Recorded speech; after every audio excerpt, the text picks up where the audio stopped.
In the midst of movement and chaos, keep stillness inside of you.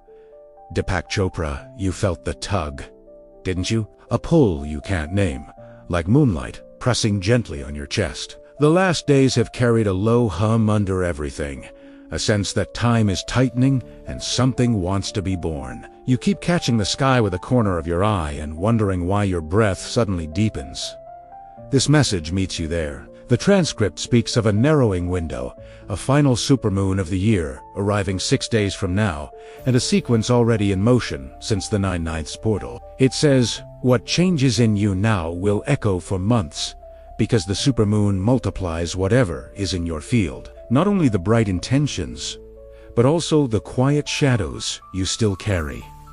Light is amplified. Shadow is amplified. Order is amplified. Chaos is amplified. Here is the promise. Stay with me and you'll understand why this particular supermoon matters, how it intersects the 9/9 momentum, and what to do in the next 6 days, so your energy is clear when the sky expands. You'll leave with a simple plan to prepare, a way to track signals, and a short practice for the exact peak hour so you do not miss the tide. If this resonates, like and subscribe so you don't miss the upcoming step-by-step rituals, and comment present to set your intention. Stay to the end for a 1-minute activation you can use during the entire peak. The transcript names 3 kinds of listeners moving toward the same moon. First are the lunar receptors, newly attuned since the 9/9 moment, who feel phases in their bones. For them, dreams are louder. Sleep thins near full moons. Intuition jumps like a bright fish. If that's you, we'll honor your sensitivity as guidance. Not a problem to fix. Second are the intentional manifestors who set clear aims during the 9/9 window and now expect acceleration. Synchronies have started showing up like breadcrumbs. You sense alignment, yet impatience buzzes under your skin, and you fear one rash move could tangle the thread you've woven. Third are the late awakeners, who didn't lean into 9/9 but feel an urgent need to catch the wave before the supermoon arrives. A whisper says, you're not too late if you move now. Guilt tries to pull you backward. The invitation is to prepare without panic, to ready the vessel instead of splashing in frantic circles. All 3 share a single truth drawn from the transcript. A supermoon amplifies. It is a neutral mirror tilted toward your field. It does not grade or scold. It magnifies. When you carry clarity, clarity grows. When you carry doubt, doubt grows. When you carry readiness, readiness grows. When you carry resistance, resistance grows. So the first move is reframing fear into calling. You're not broken for feeling waves. You're sensitive because you're listening. You're not late because you missed a door 6 days ago. Another door opens above you, and this time it asks for 6 days of real preparation. Picture the lunar edge approaching as a tide that rises both light and shadow onto the shore. If you, the thither to stand still long enough to see what the water carries, your hands free themselves from the old debris. When you refuse to look, the tide drags what you hide into the present anyway. Either way, it arrives. Your choice changes the feel of the moment's soft unveiling or loud upheaval. Awareness comes first. Tonight, set a notebook beside your bed. On the first page, write a single title. Signals. Each morning, without touching your phone, capture 3 things you remember from the night. A color, a face, a sentence, a place you haven't visited for years. Do not analyze. Colic. During the day, notice your inner weather at 4 points. Shortly after waking, midday, dusk, and before sleep. 1-line etch. I feel heat behind the eyes, strangely patient, restless in the chest. Calm. Patterns. Loves simple systems. The moon favors steady witnesses. If you are a lunar receptor, let the body lead. Dim lights earlier. Limit noise the night before the peak. When sounds seem too bright and light feels loud, you're not fragile. You're precise. Take short pauses, 10 slow breaths through the nose, hands over the sternum. Whisper, I am listening. Short, present, kind. If you are a manifester, Revisit what you wrote on 9/9. Was it vague hope or clear direction? I want peace. Drifts. I welcome work that sustains X, leaves Y space, cultivates Z-quality aims. Where a sentence feels foggy, sharpen it to a picture you could describe to a friend in one breath. If you are waking late to this sequence, don't sprint. The transcript urges daily clearing. Think of your field like a vessel already full. Before pouring new light, pour out what has staled. Choose one simple act each day that says, empty first. A quiet room, a warm shower that ends cool, a walk where you leave the phone at home. Empty first, then fill. Now to purification and alignment, as the transcript insists. This supermoon in Aries calls for courageous action, not passive wishing. Courage can be gentle. Gentle does not mean weak. It means deliberate. Begin with water. Hydration as ritual, not chore. Each glass is a decision to conduct energy instead of store static. Follow with a brief cleansing routine at the close of each day. As the transcript suggests in its own way, treat salt like a neutralizer of dense charge. A handful in warm water or a rinse at the end of the shower. While saying aloud, I release what is not mine to carry. Sound gives shape to intention. Intention gives direction to amplification. Relationships will feel the lens tighten. That is not punishment. That is pruning. Some bonds surge brighter now. Others fray where they were already thin. Do not clutch the departing, or you bruise both hands. Offer blessing, not blame. Choose an honest conversation where repair is possible, and quiet release where it is not. The body may speak during the approach. Head pressure without a pattern. Unusual fatigue, despite enough sleep. Appetite shifts.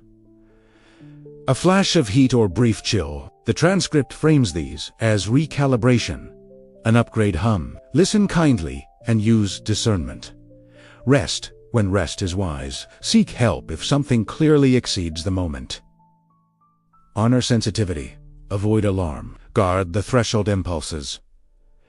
Aries brings ignition. The transcript warns against sudden leaps that are merely agitation in costume. Create a personal 48-hour rule for big decisions between the days around the peak.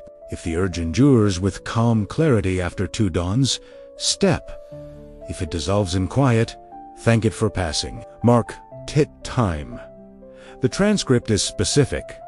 The peak is not an all-day blanket. It is an 8-hour arc centered on the exact full moon. Your task is to discover that clock for where you stand and block it like a sacred appointment.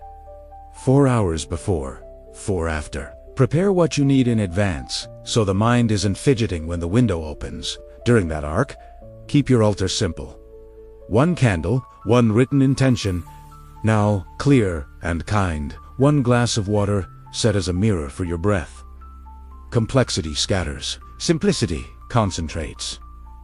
The sky grows larger when the room grows quieter. Let's bridge perspectives gently. Many traditions speak of thin places, moments when veils feel sheer and messages move easily. Some researchers suggest cyclical light can nudge circadian rhythms, which changes how alert or introspective we feel at night. Others note that ritual focuses attention, and focused attention reorders choices. The transcript isn't claiming laboratory proof. It's mapping meaning and timing so your practice lands in rhythm.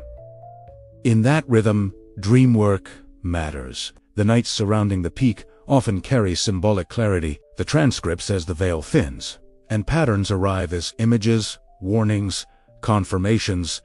Take them seriously without making them statues. Ask 3 questions on paper after recording any vivid dream. Where is the energy moving? What action would honor it? What release would lighten it? When impatience surges because acceleration, often tissues make a small, embodied move. Toward your intention, draft the email, but don't send it yet. Outline the proposal. Gather the documents. When you move 1 tangible step, you signal readiness without burning the field with haste. When you listen to your signals, you become a calmer instrument. When you clear what's heavy, you become a clearer channel. When you plan your peak window, you become a steadier sailor. When you act with courage, you become a truer companion to your own calling. Notice the contrasts. The transcript keeps weaving. Not fear, but opportunity. Not drift, but intent. Not noise, but quiet. Not passivity, but aligned action. These are not slogans. They are steering lines for 6 days. That matter. Return to purpose, because the 9th alert in the transcript points there. The supermoon, riding the 9/9ths current, may surface memory of why you are here. Purpose does not always thunder. Sometimes it taps your shoulder like a friend. A forgotten talent wakes up for no obvious reason. A desire to serve a specific group warms your chest every afternoon. A sentence you can't stop hearing arrives. During dishes, I meant to build this. Ask one question in stillness each day. Why am I here now? Then be quiet for 60 breaths. Do not force an answer. Do not chase an image. Let life answer through clues, timing, meetings, and those small, courageous joys that persist beyond mood. As relationships shift, practice blessing. Bless the one who exits with a clear thank you for what we learned.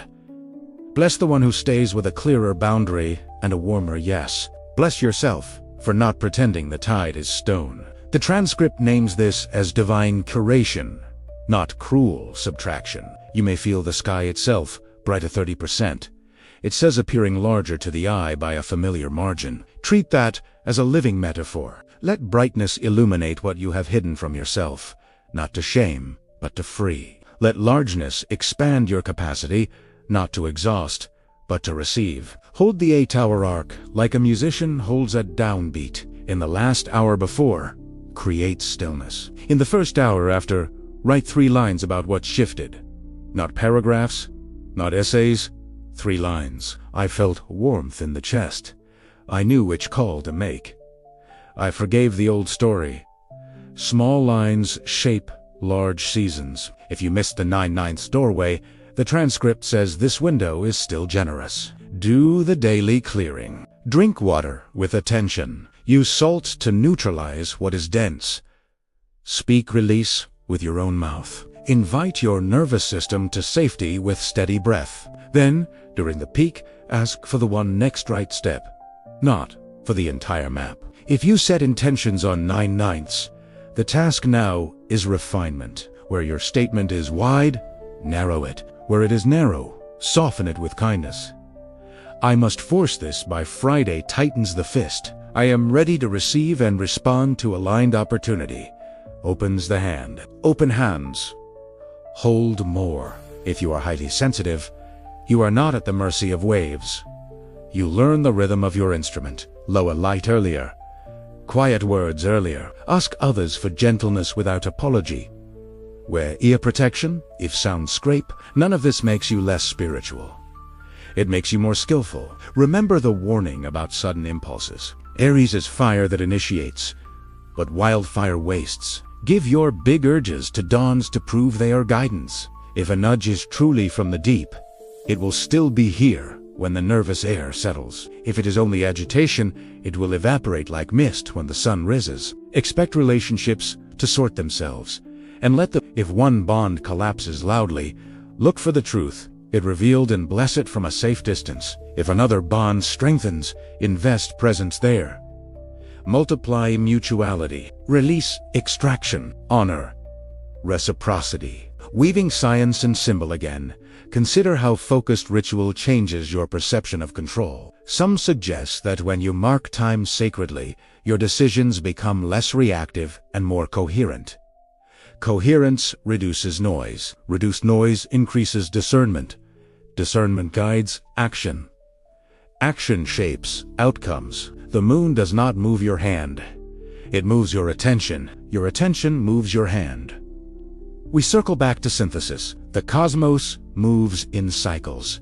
Your consciousness moves in choices. Your life moves in daily practice. When you prepare, the tide meets a clean shore. When you clarify, the signal pierces noise. When you honor the window honors you. When you move with courage, courage finds companions. So the central promise again, in fresh phrasing, Use these 6 days to empty, to name, to plan, to breathe.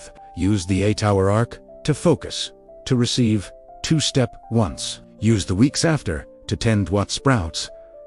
Light and shadow will both rise. You decide which one you feed with attention, water, and action. Here is your micro-practice to activate at the peak. Sit where your spine can lengthen. Place your left hand over the heart, right hand over the navel. Breathe through the nose for 6 slow counts in, 6 slow counts out, 6 cycles total. On each inhale, say within, I receive clear light. On each exhale, say within, I release dense weight. After 6 cycles, read your single intention once, exactly as written. Close your eyes for 30 breaths and ask one question. What is my very next right step? When the breath completes, write the first kind answer you can carry within 24 hours. Walk gently afterward. Drink water. If a dream visits that night, record it before your feet touch the floor. If a call feels honest 2 dawns later, make it. If an apology blooms in your mouth, offer it. Keep courage quiet and consistent. Thank you for giving your presence to this moment. If you felt the lunar pull since 9/9, comment I align and share one small step you'll take before the peak. Like and subscribe so you catch the upcoming walkthrough for the 8-hour window. And watch the playlist on lunar practices next start with the guide on preparing your room for Thinvel nights.